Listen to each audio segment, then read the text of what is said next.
Assalamualaikum warahmatullahi wabarakatuh. Apa kabar anak-anakku sekalian? Semoga semuanya dalam keadaan sehat walafiat ya. Baiklah, dalam video pembelajaran kali ini kita akan belajar mengenai koordinat Kartesius.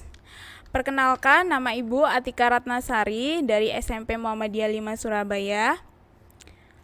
Baiklah anak-anakku, sebelum kita memulai pembelajaran, marilah kita berdoa. A'udzu billahi minasyaitonir rajim. Bismillahirrahmanirrahim. Raditu billahi rabba wa bil islami dina wa bi Muhammadin nabiyya wa rasula.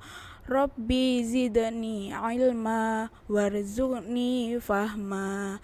Amin amin ya rabbal alamin. Semoga hari ini kita belajarnya lancar ya. Baiklah anak-anakku, untuk kompetensi dasar pada video pembelajaran kali ini adalah menjelaskan kedudukan titik dalam bidang koordinat Kartesius yang dihubungkan dengan masalah kontekstual. Yang kedua, menyelesaikan masalah yang berkaitan dengan kedudukan titik dalam bidang koordinat Kartesius. Oke, tujuan pembelajarannya, peserta didik bisa menjelaskan koordinat suatu titik dalam bidang koordinat Kartesius. Yang kedua, peserta didik bisa menentukan letak kuadran dari suatu titik dalam bidang koordinat Kartesius. Yang ketiga, menyelesaikan masalah sehari-hari yang berkaitan dengan posisi letak suatu benda terhadap sumbu X dan sumbu Y. Baiklah, kita mulai ya. Apa sih koordinat Kartesius itu? Apakah anak-anak masih mengingat? Sudah pernah melihat gambar yang seperti ini? Nah, inilah yang disebut dengan koordinat Kartesius, nak. Apa sih definisi dari koordinat Kartesius? Bisa didefinisikan secara sederhana, yaitu letak suatu titik yang bisa ditulis dalam kurung X, Y. X itu siapa dan Y itu siapa? Baiklah, X itu bisa kita sebut dengan sumbu X atau dalam bahasa matematika biasanya disebut dengan absis. Dan sumbu Y dalam matematika biasa disebut dengan ordinat.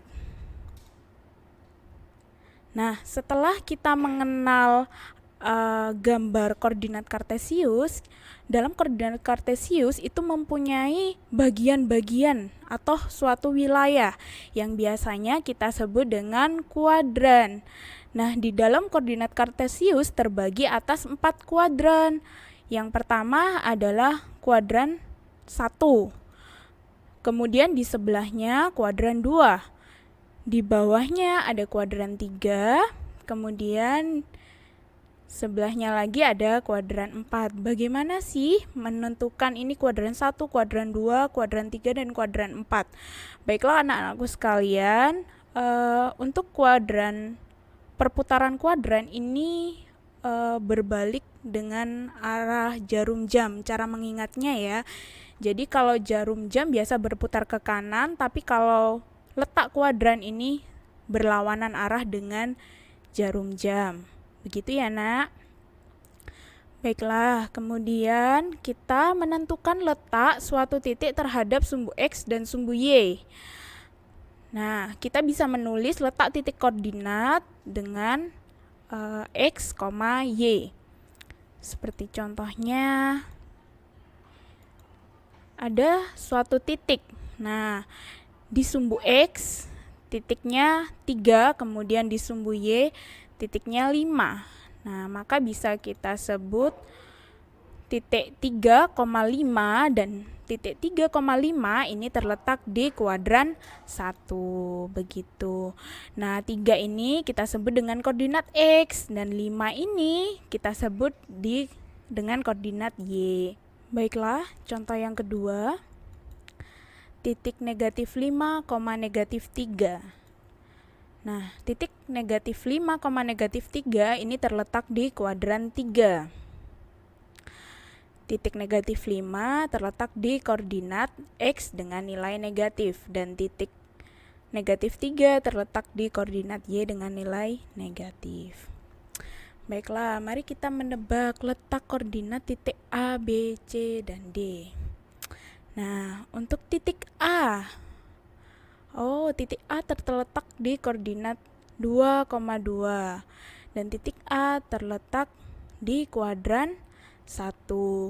Kemudian untuk titik B ini terletak di koordinat 2, negatif 4. Titik B ini terletak di kuadran berapa? Benar, terletak di kuadran 4 ya. Kemudian titik C, titik C ini terletak di negatif 4,3 dan titik C ini terletak di kuadran 2. Kemudian titik D ini terletak di koordinat negatif 6, negatif 5 dan titik D ini terletak di kuadran 3. Oke, pintar semua anak-anak.